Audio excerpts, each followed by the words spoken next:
Hello and welcome to my morning note, coming to you today from our offices in New York.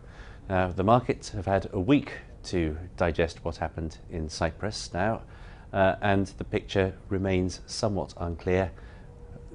Generally not good news for the euro, but surprisingly muted response to from many risky assets, particularly US equities. Have we really got a handle on what Cyprus could yet mean for the world financial system? With me now to discuss this is Brown Brothers Harriman's Chief Foreign Exchange Strategist, Marc Chandler. Marc, thanks very much for being with me today. Thank you. Let's start by taking a look at what the likely prognosis is for the Cypriot economy. What we're looking at here is what's happened to employment in various other countries that have endured a banking crisis like Cyprus's. It doesn't look good, does it? No, I think that as the chart shows that other countries that have had crises have had a sharp fall in employment. That is, unemployment rises as the economies slip into, there's a fine distinction between recessions and depressions. Whatever it is, I think that we should be looking for a deep and protracted economic downturn in Cyprus. Which does suggest that it's going to be very hard to sell austerity-like policies like this to anybody else the next time a banking crisis like this emerges, doesn't it? Yeah, well, it's difficult to sell it, but I think that the only difficulty, I think, really, is the alternative is even worse.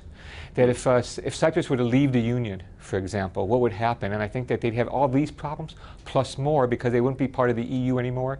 Whatever gains they'd get from currency depreciation, they would lose in inflation, a sharp economic downturn, no ability to recapitalize the banks. So the only thing worse than where they're headed now is if they won't be headed this way, if they didn't get a set package. Let's take a look at where they stand compared to other banking systems. There's this broad suggestion that Cyprus really is a one-off case. But if you look at various other countries in Europe and where their banking systems lie compared to GDP, Cyprus isn't that much of an outlier. I mean, where should we be worrying about next? Are people already worrying about the next Cyprus? Yeah, I think people are worried about it. I think that throughout the crisis, each time we've had a crisis, it's sort of unique in and of itself.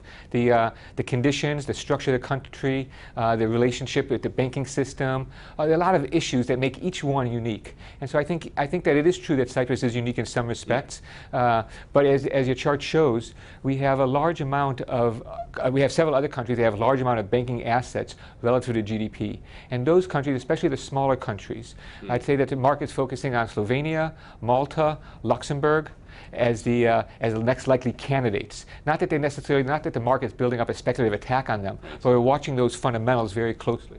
And now that's an interesting change because for the last few years we've been talking about the periphery, we've been talking about the pigs or the gypsies or whatever you want to call it now.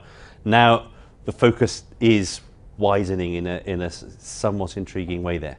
Yeah, but I think there's two tracks really are going on. One is we're looking at these relatively small countries with relatively large banking sectors or with large banking assets. At the same time, the old problems haven't gone away either. The Italian election results are still not clear. A government's still not in place.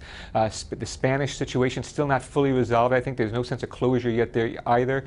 Portugal, same kind of story. So that while we have these new possibilities of hotspots, the old hotspots haven't really cooled off sufficiently yet either. Which does raise the issue of why is the euro, given that some concern about the euro's very existence is still around. If we take a look at the chart now of the euro against the dollar over the years of the crisis, we're still comfortably above the lows which were way back in 2010 during the first Greek bailout. I mean, is this an underreaction? Are people really pricing in the risks correctly here?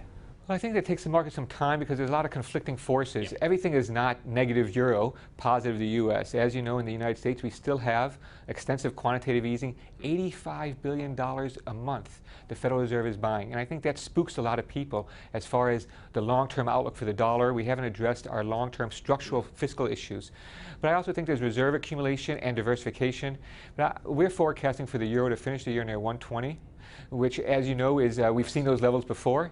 It won't be the first time, and I think that it'll be probably a slower grind, especially if the U.S. economy weakens in the second and third quarters. But would that actually be healthy for the euro? I mean, one idea about the euro is that for the euro to survive at all, it needs to be a weaker euro to boost the European economy through a depreciation. Yeah, I think if you give me austerity on fiscal policy and an ECB that seems to be reluctant to try extraordinary measures to lower interest rates further, getting very close to zero, not the deposit rate's at zero, but even the overnight rate comparable to the Fed funds rate is close to zero, that I think that the only alternative left really is a weaker currency to provide some stimulus. It's going to help the periphery a little bit, but I think what we're going to see at the same time is countries like Germany and France, which have very low inflation, multi-year low inflation, that could help avoid a deflationary spiral. Okay, Mark, thank you very much indeed. I think the conclusion, it's always much subtler in Europe than at first meets the eye, but I think the conclusion has to be that there could be quite a lot more weakness from the euro from where we are now, and that may not necessarily be such a bad thing.